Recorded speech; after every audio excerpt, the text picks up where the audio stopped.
జ్యోతిష శాస్త్ర నక్షత్ర విజ్ఞాన సర్వస్వంలో రోహిణీ నక్షత్రానికి ప్రత్యేకమైన ప్రాధాన్యత చెప్పడం జరిగింది. రోహిణీ నక్షత్రంలో జన్మించిన వాళ్ళు వివాహపరంగా, వ్యాపారపరంగా, గృహపరంగా ఎలాంటి ముఖ్యమైన విధి విధానాలను పాటించాలో, రోహిణీ నక్షత్రం వాళ్ళకి కలిసొచ్చే వారాలేంటో, రంగులేంటో, రోహిణీ నక్షత్రం వాళ్ళు అదృష్టం కలిసి రావాలంటే ఎలాంటి ముఖ్యమైన విధి విధానాలు పాటించాలో, ఏ దైవాన్ని పూజించాలో నేటి శుభం లాభం అనే శీర్షికన పరిశీలిద్దాం. రోహిణీ నక్షత్రము ఖగోళంలో ఎర్రటి కెంపు ఆకారంలో ఆకాశంలో కనిపిస్తూ ఉంటుంది. రోహిణీ నక్షత్రాన్ని పంచతారా శకటాకృతి అనే పేరుతో జ్యోతిష శాస్త్రంలో పిలుస్తారు. దానికి కారణం ఏంటంటే 5 నక్షత్రాలు కలిసి ఒక బండి ఆకారంలో ఆకాశంలో రోహిణీ నక్షత్రం కనిపిస్తుంది. అందుకే దీన్ని పంచతారా శకటాకృతి అనే పేరుతో పిలుస్తారు.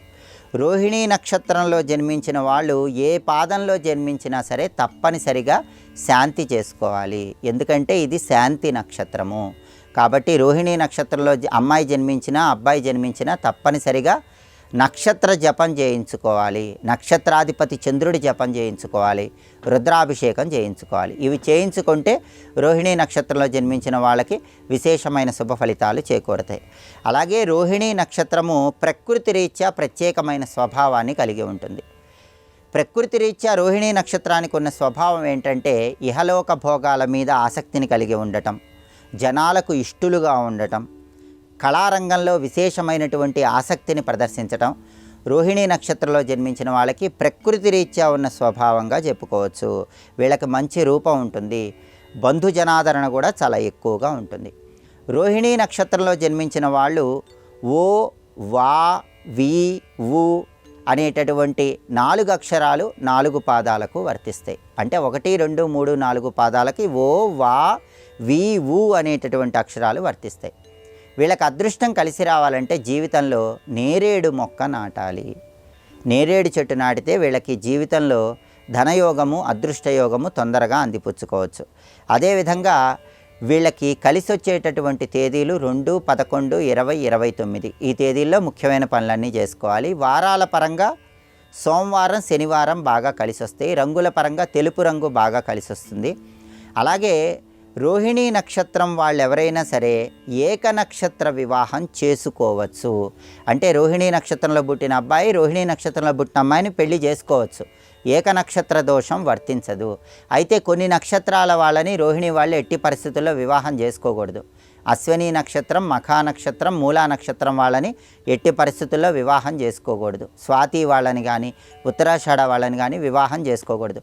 వ్యాపారాలు చేయాలన్నా కూడా భాగస్వామ్య వ్యాపారాల్లో అశ్విని, మఖ, మూలా నక్షత్రాలు ఉన్న వారితో రోహిణీ నక్షత్రం వాళ్ళు భాగస్వామ్య వ్యాపారాలు ఎట్టి పరిస్థితుల్లో చేయరాదు. అలా చేస్తే భాగస్వామ్య వ్యాపారాల్లో ఇబ్బందులు ఎదురవుతాయి.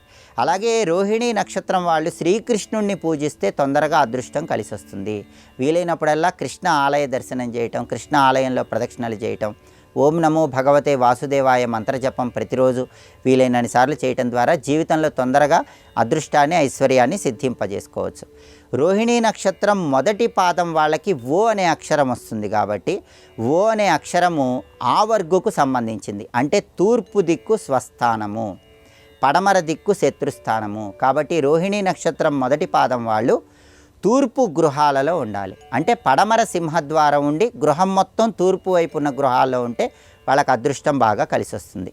రోహిణీ నక్షత్రం 2, 3, 4 పాదాల వాళ్ళకి వా, వి, వు అనే అక్షరాలు వస్తాయి. కాబట్టి ఇది యా వర్గు. కాబట్టి వీళ్ళకి ఉత్తర దిక్కు స్వస్థానము, దక్షిణము శత్రుస్థానము. అంటే ఉత్తర గృహాలలో 2, 3, 4 పాదాల వాళ్ళు ఉండాలి.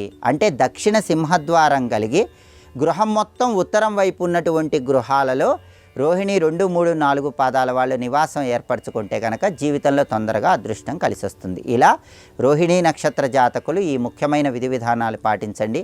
జీవితంలో అదృష్టాన్ని, ఐశ్వర్యాన్ని సిద్ధింపజేసుకోండి.